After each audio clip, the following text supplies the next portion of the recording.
Saya akan mulai paparan materi saya. Materinya adalah hipnoterapi klinis, solusi alternatif dalam psikoterapi. Ini satu materi yang sangat penting dan menarik. Saya sudah berapa kali membawakan materi ini secara offline di komunitas HIMSI. Juga pernah saya presentasikan ini di Jogja beberapa tahun lalu. Dan itu dihadiri oleh para dokter, neurolog, psikiater, termasuk psikolog klinis, dan juga saat itu sempat hadir Ibu Dr. Indira Laksmi Gamayanti selaku Ketua Ikatan Psikolog Klinis Indonesia. Oke, kita mulai. Kita perlu sepakat dulu dengan definisi. Jadi judulnya adalah hipnoterapi klinis, solusi alternatif dalam psikoterapi. Nah, ada dua komponen penting di sini yang perlu kita bahas, yaitu apa itu psikoterapi dan apa itu hipnoterapi. Saya kutip dari Mayo Clinic ya. Psikoterapi adalah istilah umum untuk penanganan masalah kesehatan mental, di mana klien berbicara dengan psikiater, psikolog atau penyedia layanan kesehatan mental lainnya. Ada banyak jenis psikoterapi, masing-masing dengan pendekatannya sendiri. Jenis psikoterapi yang tepat untuk Anda bergantung pada situasi pribadi Anda. Psikoterapi juga dikenal sebagai terapi bicara, konseling, terapi psikososial, atau mudahnya hanya disebut sebagai terapi. Ini definisi yang saya kutip dari situs Mayo Clinic. Berikutnya adalah definisi yang saya kutip dari situs APA, American Psychological Association. Psikoterapi melibatkan komunikasi antara pasien dan terapis dengan tujuan membantu orang menemukan kelegaan dari tekanan emosional seperti berkurangnya rasa cemas, takut, atau tertekan. Membantu mencari solusi untuk masalah-masalah dalam kehidupan mereka seperti menghadapi kekecewaan, kesedihan, masalah keluarga, dan ketidakpuasan dalam pekerjaan atau karir. Mengubah cara berpikir dan bertindak yang menghambat mereka dari bekerja secara produktif dan menikmati hubungan pribadi. Jadi ini adalah definisi psikoterapi. Nah, ini menarik ini teman-teman. Saya kutip dari buku Corsini Wedding, judulnya Current Psychotherapist, edisi ke-9. Di dalam buku ini dijelaskan pendekatan psikoterapi apa yang populer saat ini. Ada psikoanalisa, ada psikoterapi Alderian, analytical psikoterapi, client-centered therapy, ini punyanya Rogers, ada rational emotive therapy, ini punyanya Albert Ellis, cognitive therapy, behavior therapy, dan seterusnya, termasuk Gestalt dan integratif psikoterapis. Di dalam buku ini sama sekali tidak ada menyebut tentang hipnoterapi. Ini tentu sesuatu yang sangat menarik. Mengapa tidak disebut? Tidak ada satu pernyataan pun mengenai hipnoterapi. Ini semua karena yang terjadi dengan Sigmund Freud. Jadi Freud ini dulunya sebelum mengembangkan psikoanalisa, Freud ini adalah seorang hipnoterapis sebenarnya. Freud akhirnya meninggalkan hipnosis bukan karena dia merasa hipnoterapi atau hipnosis klinis ini tidak efektif. Freud meninggalkan hipnosis ini karena dia khawatir pasiennya nanti bisa mengalami adiksi terhadap hipnosis, sama seperti kalau seseorang adiksi dengan narkotik.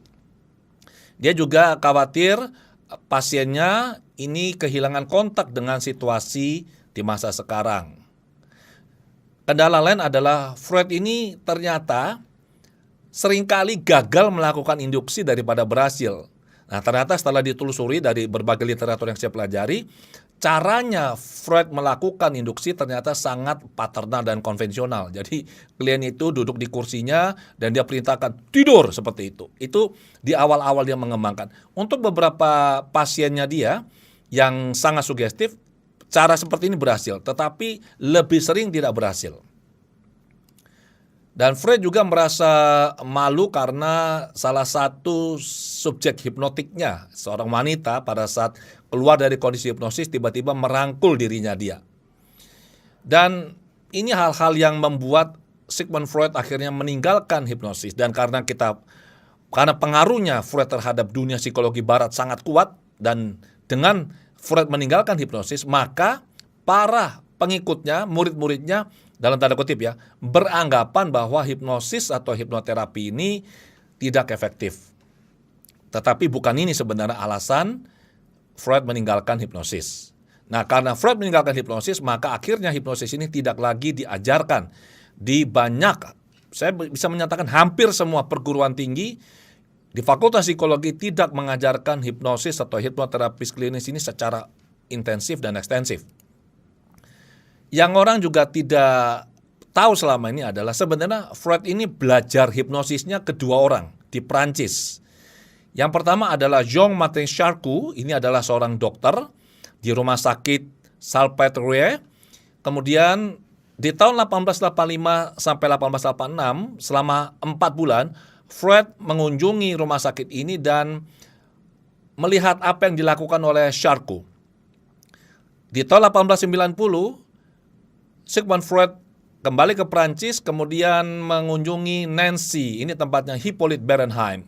Dan di sini dia lihat bagaimana Bernheim melakukan terapi menggunakan hipnosis pada banyak kasus yang sifatnya medis. Dari situlah dia akhirnya mempraktikkan hipnosis atau hipnoterapi, dan dengan berbagai kegagalannya dia, akhirnya dia meninggalkan hipnosis. Sejarah hipnosis sangat panjang teman-teman ya. Ini saya ambil saja beberapa tokoh. Sejarah hipnosis modern mulai dari Franz Anton Mesmer, kemudian ke James Braid, ke Ace Daly, kemudian ke Charcot, tadi ada Bernheim, kemudian ke Freud, ada Milton Erickson yang sangat terkenal, kemudian ada Dave Elman, ini orang jarang tahu ini, Dave Elman sangat jago, kemudian ini guru saya Gil Boyne, dan masih banyak tokoh yang lain. Ini sekilas saja. Nah, sekarang hipnosis ini apa sebenarnya? Saya jelaskan dulu istilahnya teman-teman ya. Jadi kita perlu memahami terminologi yang tepat. Trans adalah kondisi hipnosis.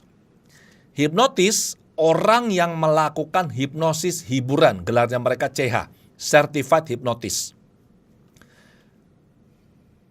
Tidak tepat kalau kita menggunakan istilah dia dihipnotis, itu salah. Hipnosis ini adalah kondisi kesadaran atau ilmunya, sementara hipnotis orang yang melakukan hipnosis hiburan.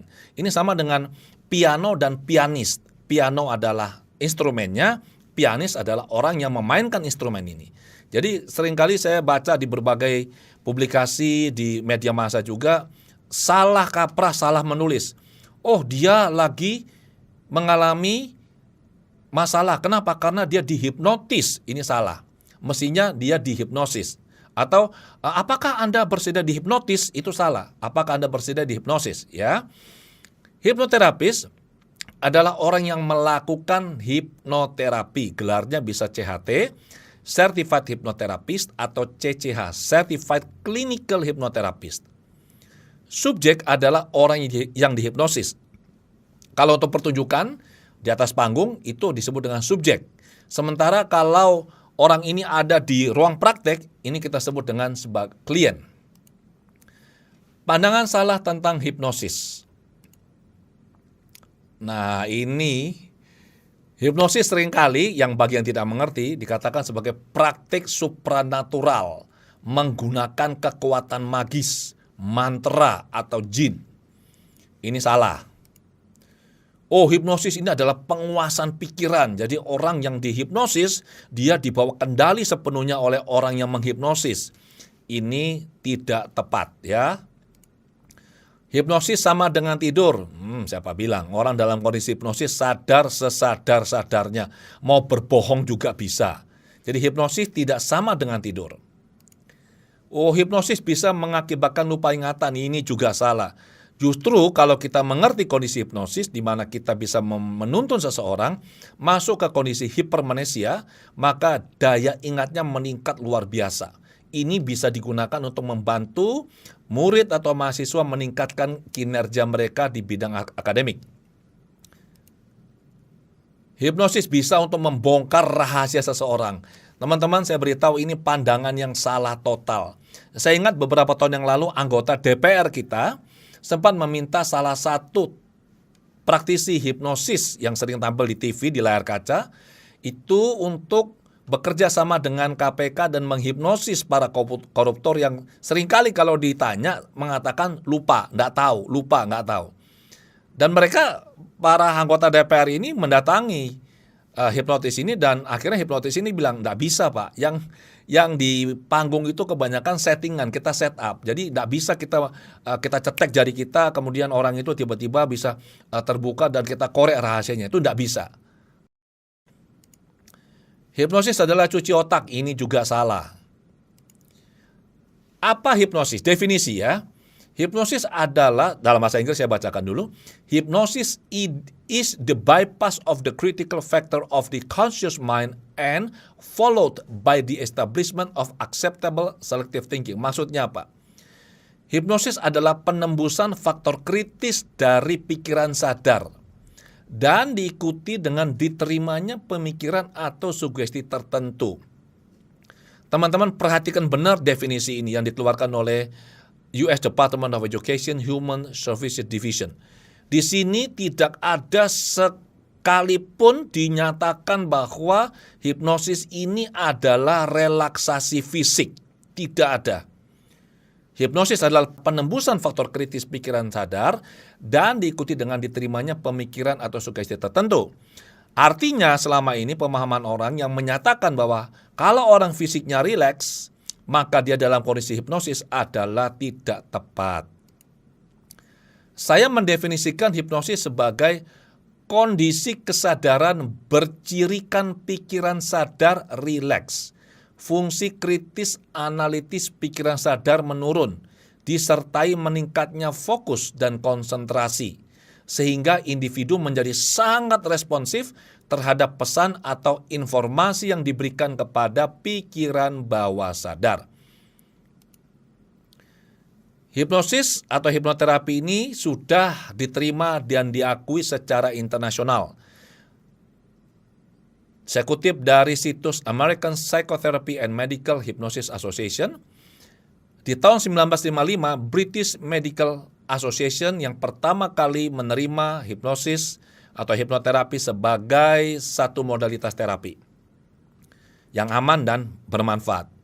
Kemudian tahun 1958, American Medical Association, American Dental Association, Canadian Psychological Association, dan Canadian Medical Association melakukan hal yang sama, mengakui hipnosis atau hipnoterapi. Perlu dicatat teman-teman, di tahun 1987, American Medical Association menarik kembali statement mereka dulu yang dikeluarkan tahun 1958 yang mendukung hipnosis atau hipnoterapi. Ini bukan karena hipnosis atau hipnoterapi tidak efektif atau berbahaya. Ini mereka tarik dukungan dan sekarang posisi mereka netral.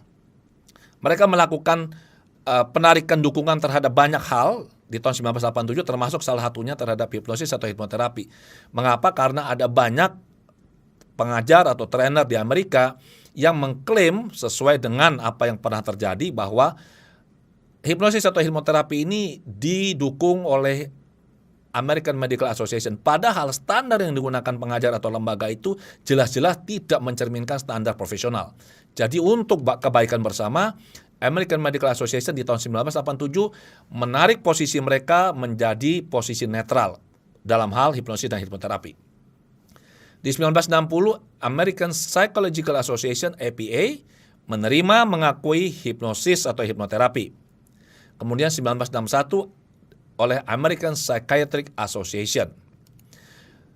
Teman-teman bisa lihat di layar bahwa saat ini di American Psychological Association ada 54 divisi. Hipnosis atau hipnoterapi ini adalah divisi ke-30. Jadi diakui dan masuk ke dalam Society of Psychological Hypnosis. Jadi ingat ya bahwa hipnoterapi ini adalah bagian dari ilmu psikologi, cabang ilmu psikologi. Dan ini diakui oleh American Psychological Association, divisi ke-30. Dan ini yang membuat saya terus terang di awal saya belajar hipnoterapi, saya bertanya mengapa hipnoterapi yang saya baca di berbagai literatur di luar negeri, termasuk jurnal, begitu efektif, kenapa ini tidak diajarkan di Fakultas Psikologi, terutama di Magister Psikologi Profesi. Kenapa? Jurnal Internasional Hipnosis dan Hipnoterapi yang saya biasa jadikan rujukan ada 3.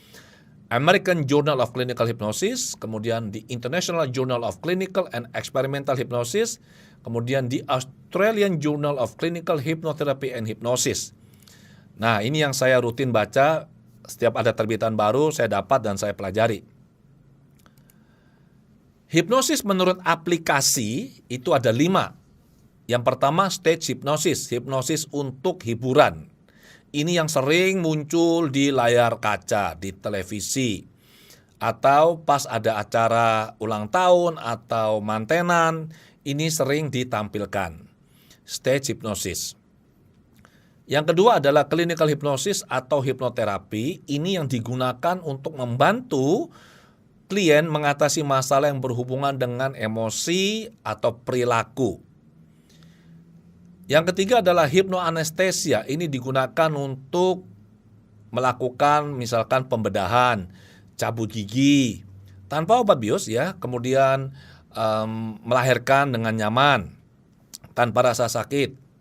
Yang keempat adalah forensic hypnosis, yaitu aplikasi hipnosis untuk penggalian data di pikiran bawah sadar individu dalam proses investigasi atau penyidikan. Yang kelima adalah experimental hypnosis. Sementara aplikasi yang lain itu misalkan Hypnospot, Hypnosex, Hypnoteaching, Hypnolearning, dan Hypno yang lain itu hanyalah nama yang diberikan di luar yang 5 ini. Ini yang benar yang 5. Yang lain itu hanya tambahan-tambahan.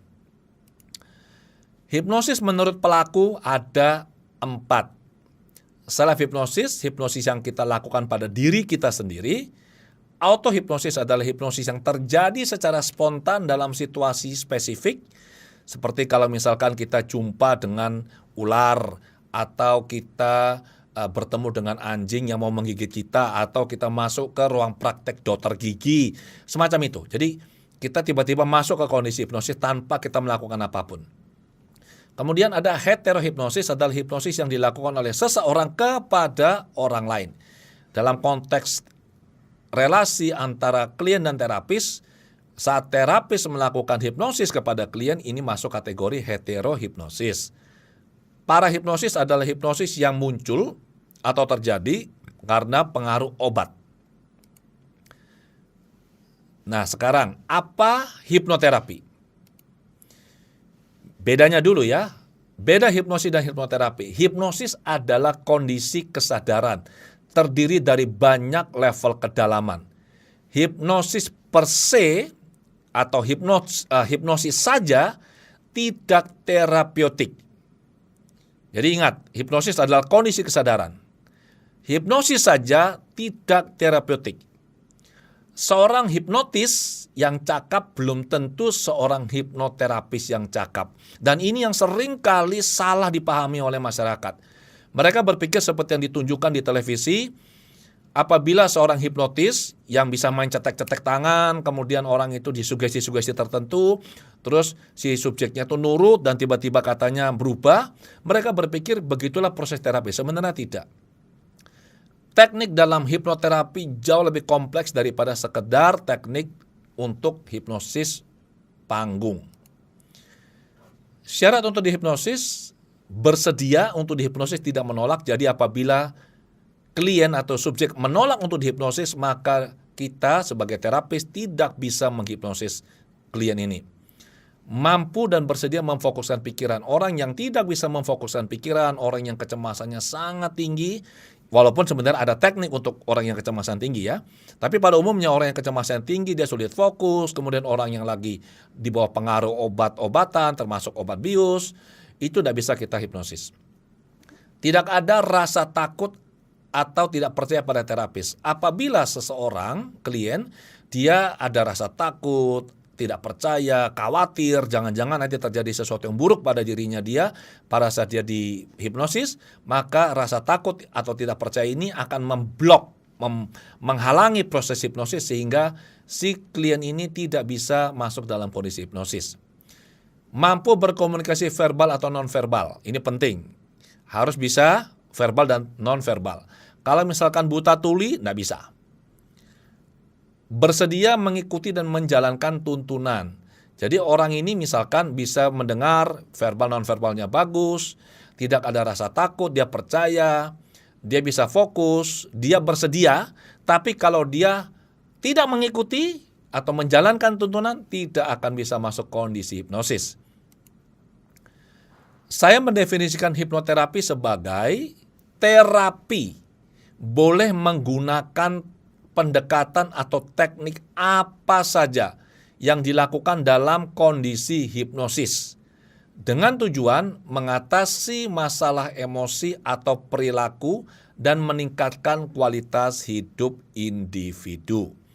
Jadi terapinya boleh pakai cara apa saja, yang penting si klien ini ada dalam kondisi hipnosis. Terkait hipnoterapi, ada 2 aliran atau mazhab di dunia ini. Karena hipnoterapi ini kiblatnya ke Amerika, maka di Amerika sini ada 2. Yang pertama adalah mazhab pantai timur atau East Coast. Dan mazhab pantai barat atau West Coast. Mazhab pantai timur ini lebih mengutamakan, lebih mengandalkan, lebih mengedepankan penggunaan teknik-teknik sugesti. Sementara mazhab pantai barat menggunakan teknik-teknik berbasis hipnoanalisis. Bedanya di mana? Kalau menggunakan sugesti saja, maka terapi dilakukan tanpa memproses akar masalah. Ini disebut dengan suggestive hypnotherapy. Dan ini dipraktikkan oleh lebih dari 90% hipnoterapis. Sementara kalau menggunakan teknik berbasis hipnoanalisis, ini lebih kompleks, lebih sulit, lebih rumit. Kenapa? Karena terapis akan membantu klien untuk bisa mencari, menemukan, dan memproses akar masalah yang ada di pikiran bawah sadar klien. Jadi berbeda ya antara berbasis sugesti saja dan berbasis hipnoanalisis. Di Indonesia teman-teman, saya dan para hipnoterapis AWGI, kami mengembangkan mazhab AWGI. Ini sebuah mazhab yang agak berbeda, basicnya menggabungkan baik berbasis sugesti, lebih terutama pada berbasis hipnoanalisis. Mazhab AWGI ini sifatnya eklektik integratif. Artinya kami menggabungkan pendekatan apapun yang terbaik yang ada. Dan ini yang sejalan dengan protokol terapi yang diajarkan di AWGI, dan ini bertujuan untuk bisa memberikan hasil yang terbaik, paling aman, paling cepat, dan bertahan lama. Saya yakin teman-teman trainer, teman-teman hipnosis atau hipnoterapis yang mengembangkan hipnosis atau hipnoterapi di Indonesia pasti juga punya keunikan, dan ini bisa menjadi mazhab tersendiri. Keefektifan hipnoterapi. Hipnosis plus nothing itu no results. Artinya apa? Kondisi hipnosis saja tanpa dilakukan sesuatu tidak ada hasilnya. Karena kondisi hipnosis adalah kondisi pikiran rileks. Hipnosis plus improper training itu menghasilkan unqualified hypnotherapist. Jadi hipnosis tanpa disertai dengan pelatihan yang proper, yang layak, memadai, tepat, itu akan menghasilkan hipnoterapis, tetapi hipnoterapis yang tidak qualified. Hipnosis plus good training akan menghasilkan qualified hipnoterapis. Jadi ini dibutuhkan pelatihan yang benar-benar baik, berbasis dasar teori yang kuat, kemudian berbasis bukti. Ini saya kutip dari bukunya Alfred Barrios PhD, dari bukunya Understanding Hypnosis, Theory, Scope, and Potential. Barrios menyatakan bahwa perbandingan tingkat keberhasilan atau keefektifan terapi psikoanalisa setelah 600 sesi recovery-nya 38%. Behavior terapi, terapi perilaku, setelah 22 sesi tingkat recovery-nya 72%. Sementara hipnoterapi hanya dengan 6 sesi tingkat recovery-nya 93%. Nah, teman-teman, saya meneliti lebih lanjut, saya menelaah apa yang ditulis oleh Alfred Barrios. Ternyata teman-teman, 93% ini adalah teknik terapi berbasis sugesti, bukan teknik terapi berbasis hipnoanalisis. Jadi apabila misalkan dilakukan review keberhasilan terapi, saya sangat yakin dan percaya apabila yang dijadikan referensi adalah terapi berbasis hipnoanalisis, maka hipnoterapi ini bisa membawa perubahan pada diri klien. Saya yakin hanya 1, 2, maksimal 3 sesi. Ini standar internasional pendidikan hipnoterapis. Saya kutip dari berbagai sumber. Yang pertama adalah American Council of Hypnosis Examiners. Ini mensyaratkan untuk bisa menjadi seorang hipnoterapis yang bergelar CHT, Certified Hypnotherapist, harus mengikuti pelatihan tatap muka 200 jam. Untuk menjadi seorang Certified Clinical Hypnotherapist atau CCH, ini 300 jam. Saya mengambil CCH dan CHT saya di American Council of Hypnosis Examiners. Guru saya Randall Churchill. Dan saya 1,5 bulan di Amerika nggak pulang-pulang ya. National Guild of Hypnotists di Amerika mensyaratkan pelatihannya harus 100 jam untuk jadi CHT.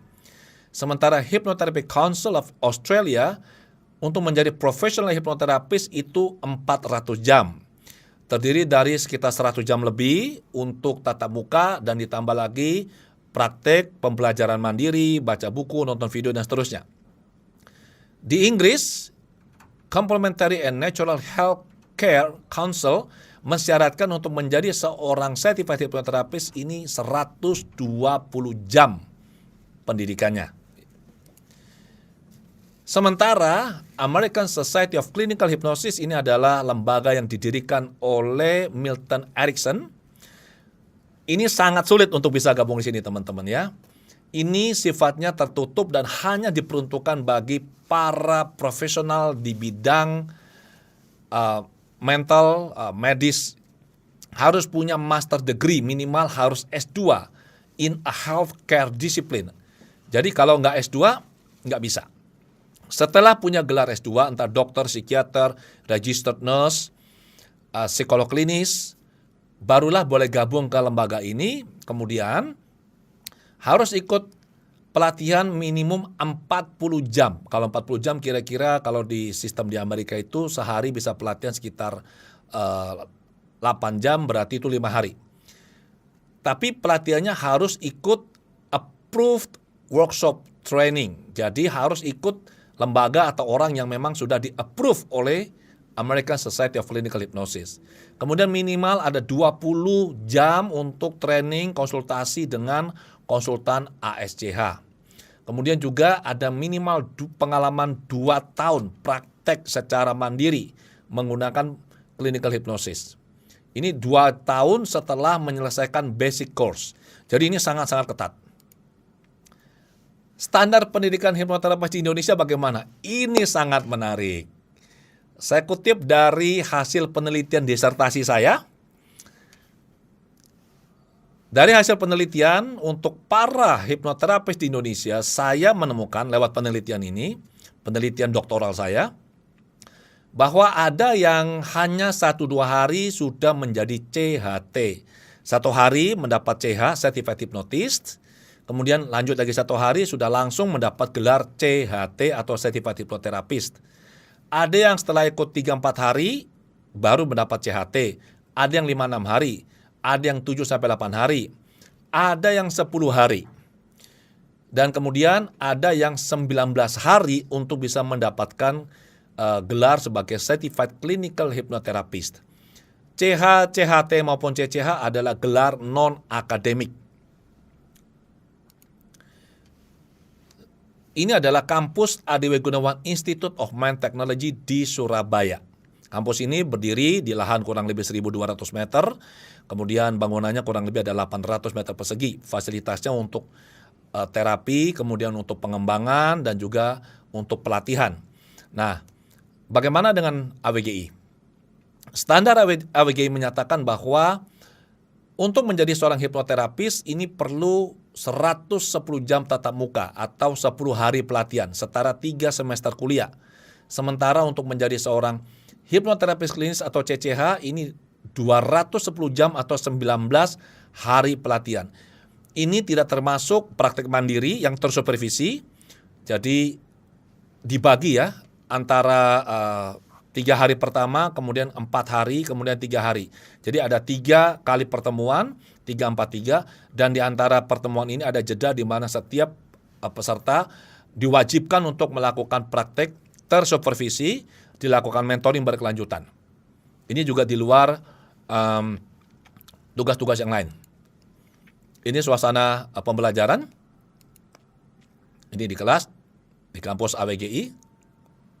Ini adalah saat saya melakukan live terapi. Jadi selama mengikuti pendidikan, para calon hipnoterapis ini akan melihat 4 sesi live terapi di mana klien ini bukan dari peserta. Kalau dari peserta terlalu mudah bagi saya untuk melakukan terapi. Ini adalah klien dari luar yang saya tidak kenal. Mereka datang dan langsung dibereskan dalam 1 sesi. Ada 4 sesi dan kemudian ada 4 rekaman video dari sesi sebelumnya. Jadi total mereka melihat 4 live, 4 video, total ada 8. Ini adalah foto bersama. Ini saya mengajar materi hipnoterapi klinis di Gunadarma untuk Magister Profesi Psikologi. Kebetulan Kaprodinya Dr. Nilam Widyari ini adalah teman saya. Nah ini bersama para calon psikolog klinis. Dan ini AWGI adalah approved school dari American Council of Hypnosis Examiners.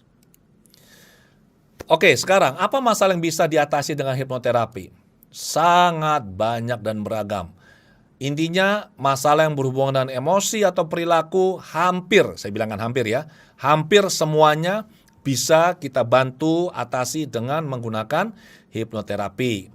Misalnya apa? Luka batin atau trauma, fobia, stres, frustrasi, kemudian migrain, insomnia, obesitas, takut berlebih, mudah panik, takut bicara di depan umum, gagap, pencapaian prestasi rendah, berhenti merokok, dan seterusnya, dan seterusnya. Banyak sekali. Sementara untuk anak-anak juga sangat banyak. Intinya apapun yang bermasalah, apapun masalah yang berhubungan dengan emosi atau perilaku, ini bisa kita bantu atasi dengan hipnoterapi. Suka menunda, anak yang suka berbohong, kecemasan tinggi, sulit bergaul, tidak percaya diri, prestasi akademiknya rendah, kemudian masalah dengan figur otoritas, mogok sekolah, dan seterusnya. Secara kolektif, hipnoterapis ADW Gunawan Institute mulai tahun 2005 saya praktek, 2008 saya mengajar, dan sampai sekarang kami secara kolektif melakukan terapi dan konseling kepada klien dalam kurun waktu 15 tahun ini ada lebih dari 100.000 sesi. Aplikasi hipnoterapi di bidang medis ini sangat-sangat menarik. Ini saya kutip dari buku Handbook of Medical and Psychological Hypnosis, editornya Gary Elkins. Foundations, Application, and Professional Issues. Apa saja aplikasi di bidang medis? Di dalam buku ini dijelaskan aplikasi di bidang psikologi dan juga di bidang medis. Ini saya kutip yang dari bidang medis. Ini bisa sangat beragam, mulai dari asma, masalah autoimun, tulang retak, kelelahan karena kanker, saat operasi katarak, cystic fibrosis, aplikasi di bidang dental, diabetes, disfagia, enuresis, fibromyalgia, dan seterusnya, dan seterusnya. termasuk untuk membantu orang yang bermasalah, masalahnya penyakit Parkinson, kemudian mengatasi rasa sakit, dan masih banyak lagi ya. Nah, ini adalah aplikasi dan dijelaskan di buku itu bagaimana teknik ini digunakan untuk membantu pasien mengatasi atau meringankan atau bahkan sembuh dari sakit mereka. Di Indonesia, hipnoterapis AWGI telah menulis buku judulnya Miracles on Demand. Ini terbitan Gramedia. Ada 32 kisah keajaiban melalui teknologi pikiran. Ini editornya adalah Widya Saraswati dan Christine Liu. Murid saya AWGI telah mengembangkan hipnosis in dentistry, dan ini ada bukunya diterbitkan Gramedia. Ini Dr. Mia Gracia, dan Dok Mia ini sering sekali memberikan seminar atau pelatihan berbasis hipnosis untuk para dokter gigi. Jadi bagaimana menggunakan pendekatan hipnosis di ruang praktek. Murid yang lain, Agus Wirajaya, mengembangkan aplikasi hipnosis untuk self hipnosis. Jadi Agus ini menyelenggarakan workshop scientific self hipnosis. Agus bersama istrinya Connie Widya menulis buku yang judulnya The Connie Method.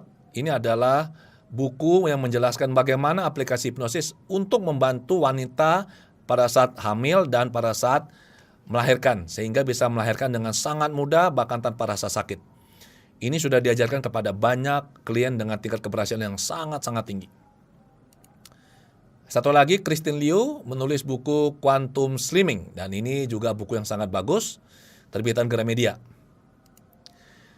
Ini beberapa contoh kasus yang berhasil ditangani dengan hipnoterapi. Ini adalah James, waktu berusia 6,5 bulan, James sekarang usianya 2 tahun. Terima kasih kepada Ibu Novi yang di Melbourne ya, Mama James yang telah berkenan mengizinkan saya untuk menampilkan fotonya James di acara ini, di kegiatan ini. Ini James usia 6,5 bulan, saat itu mengalami alergi telur. Jadi kalau James makan telur langsung keluar ini mukanya gatal merah-merah di wajah, di seluruh badan. Ini di punggung, kemudian ini di kaki ya. Dan dengan teknik tertentu dilakukan terapi dan hasilnya seperti ini. James sekarang sudah 2 tahun, sudah tidak lagi ada alergi telur. Kemudian ini adalah salah satu peserta workshop Quantum Life Transformation, QLT. Ini diposting di Instagram istrinya, ya, Felicia. Jadi peserta ini mengalami alergi udang sudah 27 tahun dan sudah dicoba dengan segala cara ya. Sudah ke Jerman pakai stem cell, sudah menggunakan terapi bioresonan dan yang lain-lain lah. Dan karena dia berkenan saya bantu pada saat selesai makan malam di hari Sabtu, saya ingat betul itu. Saya proses sebentar dan alergi udangnya sembuh. Temannya saat melihat saya melakukan ini juga minta, temannya adalah seorang wanita yang alergi dengan alkohol. Kalau minum alkohol pasti biduran, itu juga sembuh. Kutil atau Verruca vulgaris ini adalah pasien dari Dr. Arningsi di Singaraja. Dr. Arningsi belajar hipnoterapi di AWGI dan melakukan terapi kepada pasien beliau, dan ini hasilnya sebelum dan sesudahnya ya. Kemudian ini adalah hasil ronsen dari seorang ibu yang berusia 68 tahun. Ibu ini mengalami congestive heart failure, masalah pada katup mitral. Usia 68 tahun dan saat itu tidak mungkin untuk bisa dioperasi. Jadi putra beliau kebetulan adalah murid saya, menjelaskan situasinya, dan karena secara medis tidak bisa dioperasi, maka saya menganjurkan untuk dilakukan tuntunan kepikiran bawah sadar dari si ibu untuk bisa agar supaya bawah sadar bisa membantu melakukan koreksi pada kondisi jantungnya. Oke. Medisnya tetap jalan, hipnoterapi membantu, dan ini hasilnya. Dan saya mendapat juga kiriman berita lewat Telegram oleh dokter ini yang adalah anak dari si ibu ini. Ini adalah kondisi yang disebut dengan HSP atau Henoch-Schönlein purpura, dan ini berhasil diatasi dengan hipnoterapi. Ini hasilnya. Dan masih banyak lagi teman-teman ya. Oke, dasar hukum praktik hipnoterapi di Indonesia ini ada Undang-Undang Nomor 36 Tahun 2009 tentang pelayanan kesehatan tradisional. ada peraturan Menteri Kesehatan tentang penyelenggaraan pelayanan kesehatan tradisional, ada lagi Permenkes nomor 1109 tahun 2007 tentang penyelenggaraan pengobatan komplementer alternatif di fasilitas pelayanan kesehatan. Kemudian keputusan Dirjen Bina Pelayanan Medik. Kemudian yang terakhir adalah di Peraturan Pemerintah nomor 103 tahun 2014 tentang pelayanan kesehatan masyarakat. Nah, hipnoterapi ini adalah terapi olah pikir dan masuk dalam kategori terapi komplementer alternatif. Apa maksudnya? Maksudnya adalah hipnoterapi tidak boleh menggantikan terapi utama. Hipnoterapi hanya melengkapi. Jadi kalau misalkan ada klien yang ada masalah medis, maka selalu penanganan secara medis selalu adalah yang utama. Hipnoterapi membantu dari sisi pikiran, dari sisi emosi, dari sisi bawah sadar. Dan hipnoterapis yang bukan dokter dilarang menyarankan klien menambah, mengurangi, atau mengganti obat. Tidak diperkenankan. Syarat hipnoterapis harus ada welas asih, tulus membantu sesama. Salah apabila orang belajar hipnoterapi untuk cari uang ya teman-teman ya. Hipnoterapi tujuannya adalah kita membantu sesama. Itu tujuan utama. Punya kepercayaan diri yang tinggi, konsep diri yang baik, pelatihan standar minimal, ini menurut kami ya, standar minimal 110 jam tatap muka di kelas, tidak termasuk nonton video, praktek dan membaca buku, memiliki kemampuan komunikasi yang baik, verbal, volume suaranya harus bagus, intonasi, pilihan katanya harus cermat, non-verbal, ekspektasi, kontak mata, bahasa tubuh harus baik, kreativitas yang tinggi dalam berkomunikasi dan mampu menyesuaikan diri dengan level lawan bicara, kemudian memegang teguh kode etik profesi. Kalau untuk saya dan lulusan AWGI, kami bernaung di bawah Asosiasi Hipnoterapi Klinis. Jadi kami punya kode etik. Prinsip kerja hipnoterapi menurut AWGI, satu, simptom atau masalah adalah bentuk komunikasi dari pikiran bawah sadar ke pikiran sadar dengan muatan pesan yang spesifik. Simptom bukan masalah. Simptom adalah ekspresi dari masalah. Jadi kita harus cari apa akar masalahnya. Simptom muncul atau tercipta melalui rangkaian proses yang selalu diawali dengan kejadian paling awal yang dinamakan sebagai ISE, akar masalah, dan bisa diperkuat oleh beberapa kejadian lanjutan atau SSE. Jadi tidak mungkin ada asap kalau tidak ada api. Tidak mungkin seseorang ada masalah kalau tidak ada akar masalah. Itu tidak mungkin. Simptom bertujuan melindungi individu dari hal-hal yang dipersepsi merugikan atau membahayakan individu. Yang mempersepsikan ini siapa? Pikiran bawah sadar individu. Kekuatan dan intensitas simptom berbanding lurus dengan intensitas emosi yang mendasari munculnya simptom. Pilihan simptom sepenuhnya bergantung pada dinamika pikiran bawah sadar individu. Nah sekarang, kalau bicara hipnosis berarti selalu kita bicara dua pikiran. Pikiran sadar, pikiran bawah sadar. Pikiran sadar mengendalikan individu 1-5%, pikiran bawah sadar mengendali 5-95%. Dari pikiran sadar ke pikiran bawah sadar ada sebuah celah atau gerbang yang disebut dengan faktor kritis atau critical factor. Untuk bisa berpindah dari pikiran sadar ke bawah sadar, maka seseorang itu harus menembus faktor kritis ini. Di dalam bawah sadar ada banyak hal, diantaranya daya imajinasi, ada memori, kebiasaan, ada emosi, ada kepercayaan atau belief. Maka untuk mengubah kebiasaan, mengubah belief dengan cara biasa tidak mudah. Kenapa? Karena belief atau memori atau apapun ini ya, adanya di bawah sadar. Nah, untuk kita bisa berpindah dari pikiran sadar ke bawah sadar, faktor kritis harus ditembus. Bagaimana caranya menembus faktor kritis? Kita menggunakan induksi. Ada 4 jenis induksi. Jadi sebenarnya kalau membaca buku mengenai induksi itu ada ratusan, mungkin ribuan.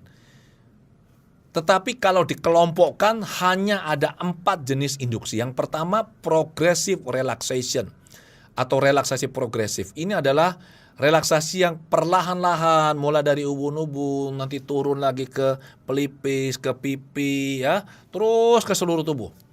Progressive relaxation ini bisa berlangsung 30 menit, bisa sampai 1 jam. Yang nomor 2 adalah emotionally induced induction, di mana induksi yang muncul karena klien mengalami emosi yang intens. Yang ketiga, rapid induction, ini 1-4 menit.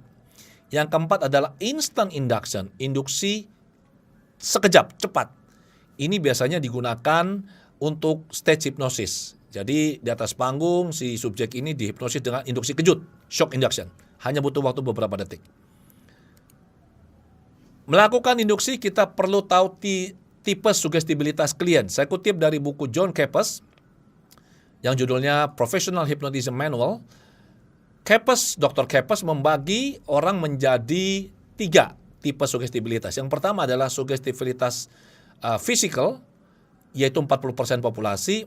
Yang kedua adalah sugestibilitas sifatnya emosional, 60%. Dan yang ketiga adalah sugestibilitas yang sifatnya intelektual. Ini 5% dari sugestibilitas emosional. Nah, yang 5% ini adalah yang katanya paling sulit untuk diinduksi. Yang paling banyak sekali hipnoterapis gagal melakukan induksi pada orang ini. Tapi teman-teman perlu tahu dari pengalaman saya dan murid-murid saya, bahwa orang yang sangat kritis, intelektual suggestible artinya dia yang sangat kritis, sangat logis. Orang-orang yang sangat kritis logis sebenarnya adalah orang yang sangat-sangat sugestif. Mereka akan banyak bertanya, tergantung terapisnya, punya pengetahuan cukup dalam atau tidak, memadai atau tidak. Kalau terapis tidak punya pengetahuan yang mendalam, waktu dicecar, ditanya oleh orang yang kritis, dan tidak bisa menjawab atau bisa memuaskan rasa ingin tahu si klien ini, maka klien ini menutup diri, tidak mau dihipnosis. Karena dia tidak yakin dengan diri terapisnya. Tapi kalau kita bisa memuaskan rasa ingin tahunya, setelah semua terjawab, apa yang terjadi? Mereka akan bilang, oke, saya pasrah, lakukan. Maka dengan cara yang sangat mudah mereka langsung masuk kondisi hipnosis. Berbicara mengenai induksi, bicara dengan kondisi hipnosis berarti kita bicara skala hipnosis. Saya dari berbagai literatur yang saya pernah baca, saya himpun, ini ada cukup banyak skala hipnosis, lebih dari 25. Mulai zamannya Liebold tahun 1866, Barenheim, White, skala Davis-Husband. Nah, ini yang paling sering diajarkan dan paling sering digunakan oleh banyak hipnoterapis dunia termasuk di Indonesia, skalanya Davis-Husband. Kemudian skala Friedlander dan Sarbin, kemudian Leckrone-Bourdieu, kemudian SCHS punyanya Stanford, ada form A, form B, form C dan seterusnya. Total itu ada 25 ya, tidak termasuk yang form A, form B, form C itu, dan ditambah satu lagi di tahun 2010 saya menyusun yang namanya Adi W. Gunawan Hypnotic Depth Scale. Ini adalah skala kedalaman yang digunakan oleh saya dan juga hipnoterapis AWGI untuk bisa mengukur, mengetahui dengan presisi tingkat kedalaman hipnosis yang dicapai oleh klien. Untuk selanjutnya kita lakukan terapi. Ini adalah skala Davis-Husband yang digunakan sebagai acuan oleh banyak hipnoterapis, dan ini terbagi menjadi 4 skala kedalaman, mulai dari hipnoidal, kemudian light trance, medium trance, dan deep trance. Terapi idealnya dilakukan dalam kondisi deep trance. Kalau light trance atau medium trance ini pikiran sadar masih aktif bekerja, dan ini bisa cukup mengganggu proses terapi. Ada 7 penyebab masalah seperti yang dinyatakan oleh Tebbets dalam bukunya Miracles on Demand. Ini adalah 7 hal yang sering kali kita jumpai sebagai terapis, akar masalah dari masalah klien. Yang pertama adalah klien melakukan yang disebut dengan self punishment atau menghukum diri sendiri. Yang kedua adalah pengalaman masa lalu, past experience. Ada konflik internal, kemudian ada unresolved present issue, masalah saat ini yang belum terselesaikan. Kemudian ada motivation atau secondary gain. Kemudian ada identifikasi dan ada imprint. Proses hipnoterapi. Apapun tekniknya, proses hipnoterapi pasti 5 langkah ini. Pasti. Mau cara apapun pasti 5 ini. Nomor 1, pengawalan. Yang dimaksud dengan pengawalan adalah di mana saat klien jumpa terapis di ruang praktek, kemudian isi intake form, kemudian terapis melakukan wawancara mendalam atau anamnesis, eksploratif anamnesis, bertanya hal-hal yang perlu diketahui, kemudian menjelaskan hal-hal yang mungkin klien tidak paham, membangun relasi, dan seterusnya. Termasuk juga di dalamnya adalah membantu klien untuk mendefinisikan masalah dengan akurat. Ini kunci. Setelah pengawalan, kemudian masuklah sesi berikutnya induksi. Nah, induksi bisa menggunakan teknik apa saja. Setelah induksi dilakukan, akan dilakukan pendalaman. Ini untuk membawa klien masuk ke kondisi hipnosis yang lebih dalam. Di langkah 2 dan 3 ini termasuk di dalamnya adalah uji kedalaman. Jadi, seorang terapis profesional dia akan melakukan uji kedalaman untuk mengetahui klien ini sudah berada di kedalaman yang mana. Apakah light trance, ataukah medium trance, ataukah deep trance, atau bahkan yang extreme depth, kedalaman ekstrim. Apabila klien sudah berada dalam kondisi kedalaman yang sesuai untuk tujuan terapi, barulah saat itu terapis melakukan terapi secara formal, secara resmi. Setelah dilakukan terapi dengan teknik sugesti maupun hipnoanalisis, kemudian dilakukan pengakhiran. Jadi apapun tekniknya, apapun pendekatannya, selalu dalam proses hipnoterapi adalah 5 langkah ini, selalu. Nah, apabila misalkan si terapis menggunakan terapi berbasis sugesti, maka yang harus diperhatikan adalah yang pertama, klien bersedia di terapi atas kesadaran atau keinginannya sendiri. Jadi kalau klien ini datang karena diminta oleh keluarganya, dipaksa atau bukan atas kemauannya atau kesadarannya, maka akan sangat sulit diterapi ya. Tidak ada rasa takut atau persepsi yang salah tentang hipnosis atau hipnoterapi atau terhadap terapis. Kemudian terapis mampu membantu klien mendefinisikan masalah dengan tepat dan akurat. Terapis mampu menuntun klien mencapai kedalaman hipnosis yang sesuai dengan tujuan terapeutik. Dan yang kelima dan keenam ini sangat penting. Untuk terapi berbasis sugesti, terapisnya harus mampu menyusun skrip sugesti sejalan dengan 17 aturan penyusunan skrip yang benar. 17 aturan ini sejalan dengan sifat, fungsi, dan cara kerja pikiran bawah sadar. Orang yang memiliki kemampuan linguistik bahasa Indonesia yang baik belum tentu bisa menyusun skrip yang baik dan benar yang sejalan dengan sifat, fungsi, dan cara kerja pikiran bawah sadar. Dan saya menemukan ada banyak hipnoterapis berbasis sugesti yang tidak bisa menyusun skrip dengan benar. Yang dilakukan biasanya adalah mendownload skrip dari situs tertentu atau mengambil skrip dari buku tertentu, kemudian skrip ini digunakan untuk menerapi klien. Saya sangat menyarankan teman-teman untuk bisa mampu menyusun skrip dengan benar. Kenapa? Karena tidak semua skrip ini cocok untuk kondisi klien. Dan juga kalau yang di-download dari internet, ini biasanya diterjemahkan menggunakan Google Translator dan ini banyak sekali ketidaktepatan di sini ya. Satu contoh misalkan saya sempat diskusi dengan salah satu hipnoterapis. Kemudian dia mengatakan dia mentranslate induksi. Kalau dalam bahasa Inggris skripnya begini. You are sinking deeper and deeper and deeper. Diterjemahkan dengan apa adanya oleh Google Translator, Anda tenggelam makin dalam, makin dalam, makin dalam. Ini kan sesuatu yang tidak pas ini.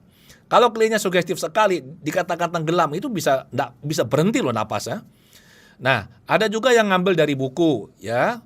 Ada buku bagus di luar negeri, karangan Corydon Heyman itu satu buku tebalnya sekian ini, isinya semuanya skrip. Tapi sekali lagi, itu perlu diterjemahkan ke dalam bahasa Indonesia baik dan benar, kemudian harus disusun sedemikian rupa mengikuti 17 aturan ini. Kemudian yang terakhir, terapis harus mampu mengatasi penolakan yang timbul dari pikiran bawah sadar klien. Ini untuk mereka teman-teman hipnoterapis yang mengandalkan terapi berbasis sugesti. Bagaimana dengan terapi berbasis hipnoanalisis? Sama 1-4 ya. Kita fokus ke 5 dan 6. Nomor 5, terapis harus mampu mencari, menemukan, dan memproses tuntas. Saya menggunakan istilah restrukturisasi akar masalah klien, menggunakan teknik sesuai kebutuhan dan kondisi klien. Dan untuk bisa mencari dan menemukan ini butuh pengetahuan, butuh keterampilan yang tinggi. Tidak bisa asal-asalan. Kita nggak bisa asal tanya ke bawah sadar, apa masalah klien? Nggak bisa, tidak semudah itu. Ada tekniknya. Kemudian yang keenam, terapis harus mampu mengarahkan dan mengendalikan katarsis atau abreaksi yang bisa terjadi. Karena dalam proses mencari akar masalah, seringkali terjadi, klien itu kembali ke satu masa di mana dia mengalami pengalaman traumatik. Misalkan pelecehan seksual atau apapun.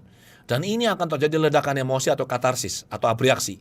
Kalau misalkan terapis tidak terampil mengatasi ini kondisinya akan cukup riskan bagi klien. Teknik restrukturisasi ada banyak sekali.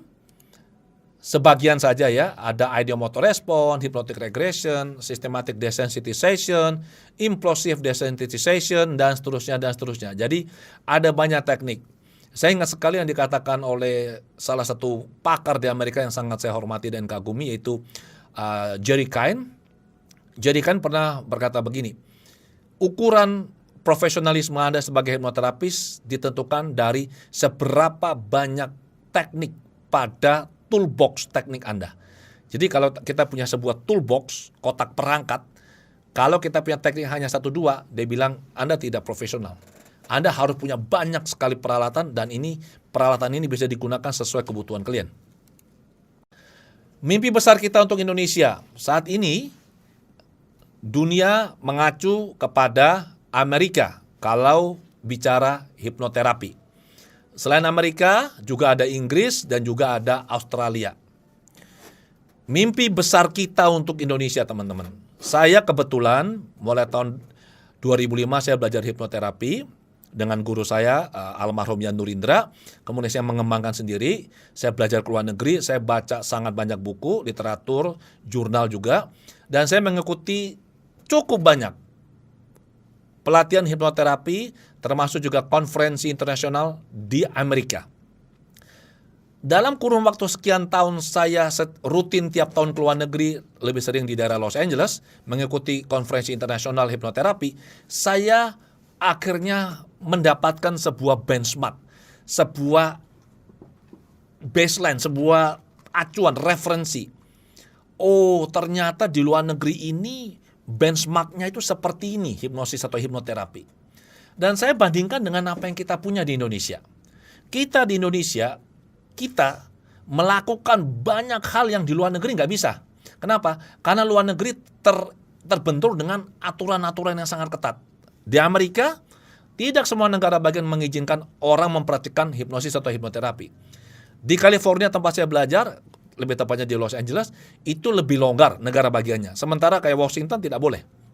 Nah, mimpi besar kita semua adalah apa? Di Indonesia kita bisa menjadi salah satu pusat rujukan pendidikan, pengembangan, dan penelitian hipnoterapi dunia. Kenapa saya begitu yakin? Karena saya percaya betul kita orang Indonesia tidak kalah pintarnya dengan orang luar negeri. Dan di Indonesia ada banyak sekali teman-teman saya, trainer maupun praktisi hipnoterapi ya, bukan dari AWGI, teman-teman saya dari lembaga lain, yang juga secara serius mengembangkan ini. Jadi kita bisa bersama-sama membangun sesuatu yang unik dari Indonesia, dan ini menjadi kekayaan intelektual bangsa kita. Dan saya bermimpi suatu saat mereka datang ke Indonesia, mereka belajar di tempatnya kita, dan ada nanti tok merah putih di sertifikat yang mereka bawa pulang ke negara mereka. Ini impian saya dan teman-teman.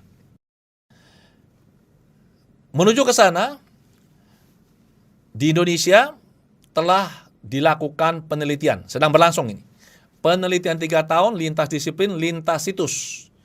Yaitu aplikasi hipnoterapi di 3 bidang, masalah kesehatan untuk mengatasi obesitas, diabetes mellitus tipe 2, depresi dan penyakit psikosomatis, kemudian di bidang pendidikan dan industri dan organisasi. Penelitian ini digagas oleh UGM, dimotori oleh Profesor Quartarini dan Profesor Sunarno. Dua-duanya, yang satu dari Fakultas Psikologi, satunya dari Fakultas Teknik Fisika dan Nuklir. Kemudian bekerja sama dengan Universitas Diponegoro, Pajajaran, Universitas Sumatera Utara, Universitas Gunadarma, Universitas Widya Mandala, dan Universitas Udayana yang di Denpasar. Nah, ini penelitian luar biasa karena tidak hanya ini akan menjadi sebuah penelitian yang begitu mendalam, juga ini menghasilkan banyak penelitian digunakan untuk tugas akhir, ya. Ini adalah saya melakukan terapi, live terapi, dan klien ini diukur menggunakan instrumen berupa EEG 16 channel, kemudian kamera inframerah, kemudian juga GSR, kemudian saturasi oksigen, dan seterusnya. Ini dilakukan di laboratorium di UGM. Ini hasil pengukuran dengan galvanic skin response, kemudian ini dengan kamera thermal, ya. Ini adalah tugas akhir mahasiswa dari Teknik Fisika dan Nuklir. Ada 9 yang sudah masuk. Oke. Kemudian ini adalah judul proposal ya mahasiswa psikologi yang akan diajukan sejalan dengan nanti proses pengambilan data yang dilakukan.